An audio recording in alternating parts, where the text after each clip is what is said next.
கம்மன் பிளவின் புத்தகம் உள்நோக்கத்தோடு வந்தது. பத்திரமுள்ள சீலரத்ன தேரர் தெரிவிப்பு என்பதாக இன்றைய தினக்குரல் பத்திரிகை தலைப்பிடுகிறது. உயிர்த்த ஞாயிறு தாக்குதல் தொடர்பான உதய கம்மன் பிளவின் புத்தகமானது ஏதோ ஒரு உள்நோக்கத்துடனேயே வெளியிடப்பட்டது என்று ஜனசத்த பெருமுனவின் தலைவர் பத்திரமுள்ள சீலரத்ன தேரர் தெரிவித்திருப்பதாக அந்த செய்தியும் இடம்பெடுத்திருப்பதை நாங்கள் காணக்கூடியதாக இருக்கிறது. அது குறித்தும் பார்க்கலாம்.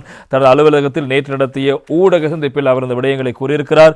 உயிர்த்த ஞாயிறு தாக்குதல் தொடர்பான புத்தகத்தை வெளியிட்ட கம்மன் பிள்ளை கடந்த காலங்களில் இருந்த ஜனாதிபதிகள் நிகழ்ச்சிக்கு வரவழைத்திருந்தார். கம்மன் பிள்ளை என்பவர் முன்னாள் அரசாங்கத்தின் அமைச்சராக இருந்தவரே. கோத்தாபய ராஜபக்சவை இல்லாமல் செய்தவரும் இவரை. வலுசக்தி அமைச்சராக இருந்ததோடு எரிபொருள் களஞ்சியங்களை விற்று நெருக்கடி வந்தபோது அதற்கு தான் பொறுப்பல்ல, ஜனாதிபதி கோட்டாபய பொறுப்பு என்று நாடகமாடியவர். இவரின் புத்தக வெளியீட்டு நிகழ்வில் கோட்டாபயம் கலந்து கொண்டிருந்தார். உயிர்த்த ஞாயிறு தாக்குதல் தொடர்பில் தனக்கு அவ்வளவு தகவல்கள் தெரியும் என்றால் ஏன் அன்று மக்களுக்கும் புலனாய்வு பிரிவுக்கும் கூறவில்லை? இப்போது அனுரகுமார் அரசாங்கமே பொறுப்பு கூற வேண்டும் என்பது போன்று கூறுகிறார். அனுர அரசாங்கம் அமைக்க முன்னர் நீங்களே அரசாங்கத்தில் இருந்தீர்கள். அப்போது அனுர அரசாங்கத்தை காலால் பிடித்து இழுக்க முயற்சிக்கிறீர்கள். இப்போது அனுர அரசாங்கத்தை காலால் பிடித்து இழுக்க முயற்சிக்கிறீர்கள். அங்கு சென்றிருந்த எதிர்க்கட்சி தலைவர் எதிர்க்கட்சி தலைவர் இடையிலேயே வெளியேறி சென்றிருந்தார். அவருக்கு அங்கு பேசப்பட்டவை பிடிக்காத காரணத்தில் அவர் சென்றிருக்கலாம் என்பதாக சீலரத்ன தேரர் அவர்கள் தெரிவித்த விவகாரங்களும் முக்கியமாக இருப்பதை காணலாம். உயிர்த்த ஞாயிறு தின தாக்குதல் தொடர்பில் முன்னாள் அமைச்சர் உதய கம்மன் பிள்ளை நடத்திய புத்தக வெளியீட்டு விழாவை முன்னாள் அமைச்சர் நவீன் திசாநாயக் கடுமையாக விமர்சித்திருக்கிறார். இந்நிகழ்வானது ராஜபக்சகளை வெள்ளை பூசி காப்பாற்றுவதற்கான ஒரு முயற்சி என்றும் அவர் குற்றம் சாட்டியிருக்கிறார். இதுகுறித்து சமூக வலைதளத்தில் பதிவொன்றை ஏற்றுள்ள அவர் நவீன் திசாநாயக் உயிர்த்த ஞாயிறு தின தாக்குதல் பின்னால் உள்ள சூத்திரதாரியை அம்பலப்படுத்துவதாக இந்த நிகழ்வு நடத்தப்பட்டதாக கூறினார். இருப்பினும் அங்கு அடையாளம் காட்டப்பட்ட நபர் சஹரான் ஆசிம் என்று அவர் ஏற்கனவே ஜனாதிபதி ஆணைக்குழுவின் அறிக்கை பெயரிட்டவர் என்றும் அவர் சுட்டிக்காட்டியிருக்கிறார். இத்தொடர்பில் அவர் மேலும் குறிப்பிடுகையில் உயிர்த்த ஞாயிறு தின தாக்குதலில் சூத்திரதாரி யார் என்பதை வெளிப்படுத்துவதற்கான நிகழ்வு ஒன்று இடம்பெற்றது. பெரும் ஆச்சரியம் என்னவென்றால் அந்த சூத்திரதாரி சஹரான் ஆசிம் என்று குறிப்பிடப்பட்டது.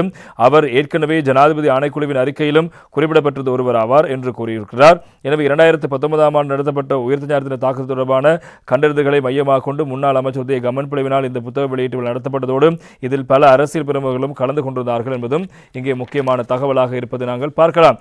இந்த விவகாரம் முஜிபுர் ரஹ்மான் அவர்கள் ஒரு கோரிக்கை முன்வைக்கிறார். இன்றைய வீரகேசரி பத்திரிகை தலைப்பிடுகிறது.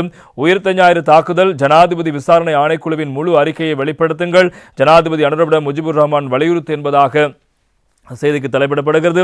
உயிர்த்த ஞாயிறு தாக்குதல் தொடர்பான ஜனாதிபதி விசாரணை ஆணைக்குழுவின் முழுமையான அறிக்கையை ஜனாதிபதி வெளிப்படுத்த வேண்டும். அதன் மூலமே உண்மையான சூதுதாரிகளை கண்டுபிடிக்கலாம். இல்லாவிட்டால் இந்த விசாரணையை திசை திருப்ப இன்னும் பலர் இது தொடர்பில் புத்தகம் எழுதுவார்கள் என ஐக்கிய மக்கள் சக்தியின் பார்லிமெண்ட் உறுப்பினர் முஜிபுர் ரஹ்மான் தெரிவித்திருக்கின்றார். முன்னாள் பார்லிமெண்ட் உறுப்பினர் எழுதிய உயிர்த்த ஞாயிறு குண்டு தாக்குதலின் பிரதான சூத்திரதாரியை தேடிச் செல்ல என்ற புத்தக வெளியீட்டில் குண்டு தாக்குதலில் பிரதான சூத்திரதாரி சஹரான் ஆசிம் என அவர் தெரிவித்துள்ளமை தொடர்பில் குறிப்பிடும் போதே முஜிபுர் ரஹ்மான் இந்த விடயத்தை கூறியிருக்கிறார். எனவே நீங்கள் அந்த மீதி இருக்கின்ற அறிக்கையை வெளியிடுங்கள், இல்லை என்றால் இவ்வாறு பல புத்தகங்களை இந்த நாடு பார்க்க வேண்டியிருக்கும் என்பதாக முஜிபுர் ரஹ்மான் தெரிவித்த தகவலும் முக்கியமான தகவலாக இருப்பதை காணலாம். இவ்வாறு இருக்க அமைச்சர் நலிந்த ஜாயதீச ஒரு தகவலை முன்வைக்கிறார். சரியான திசைக்கு செல்லும் ஈஸ்டர் தாக்குதல் விசாரணைகளை திசை திருப்ப சிலர் முயற்சி என்பதாக அவர் ஒரு குற்றச்சாட்டை முன்வைத்திருக்கின்றார்.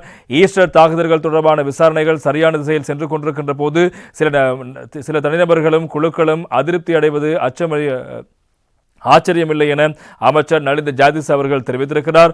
அமைச்சரின் முடிவுகளை அறிவிக்கும் ஊடக சந்திப்பில் இந்த விடயங்களை அவர் சுட்டிக்காட்டியிருப்பதாக இன்றைய தினக்குரல் பத்திரிகை அந்த செய்திக்கு தலைப்பெற்றிருப்பது நாங்கள் காணக்கூடியதாக இருக்கிறது. எனவே சரியான திசையில் இந்த விசாரணை செல்கின்ற போது, யாரே ஒருவரை நோக்கி விசாரணை செல்கின்ற போது அவர்கள் பதறுவதில் ஆச்சரியம் ஒன்றும் இல்லை. எனவே அவர்கள் எவ்வாறான விடயங்களை செய்தாலும் விசாரணை தொடர்ச்சியாக இடம்பெறும் என்பதாக தெரிவித்திருக்கின்றனர். எனவே அவர்கள் அதிருப்தி அடைந்து பல்வேறு அறிக்கைகளை வெளியிட்டு புத்தகங்களையும் பிரசுரித்து வருகிறார்கள். ஈஸ்டர் தாக்குதல் தொடர்பான விசாரணைகள் முறையாக நடத்தப்படுகின்றன. இதற்காக சான்றுகள் நம்மிடம் இருக்கின்றன. குற்றப்புலனாய்வு திணைக்களத்திற்கு கொண்டறிய தகவல்கள் இருப்பின் அவற்றை சம்பந்தப்பட்ட தரப்புக்கு வழங்குவதே சிறந்தது. சட்டத்தை மதிக்கும் ஒவ்வொரு குடிமகனும் இதற்கு பொறுப்பிருக்கிறது. ஈஸ்டர் தாக்குதலில் சூத்திரதாரியை கண்டறிதல் என்ற தலைப்பில் முன்னாள் அமைச்சர் உதய கம்மன் பிள்ளை புத்தகம் ஒன்றை வெளியிட்டதற்கு பதிலளிக்கும் போதே அமைச்சர் தகவலை முன்வைத்திருக்கிறார். எனவே அதில் குற்றமுள்ள நெஞ்சு குறுகுறுக்கும் என்று சொல்வார்கள். அவ்வாறு அவர்கள் பதற்றப்படுவதில் ஆச்சரியமில்லை. எனவே எந்த வகையில் நீங்கள் திசை திருப்ப முயற்சித்தாலும் சரியான திசையில் விசாரணை செல்கிறது என்பதாகத்தான் அமைச்சர் நலிந்த ஜாயதீச அவர்கள் தொடர்பான விடயத்தை குறிப்பிட்டிருக்கிறார்.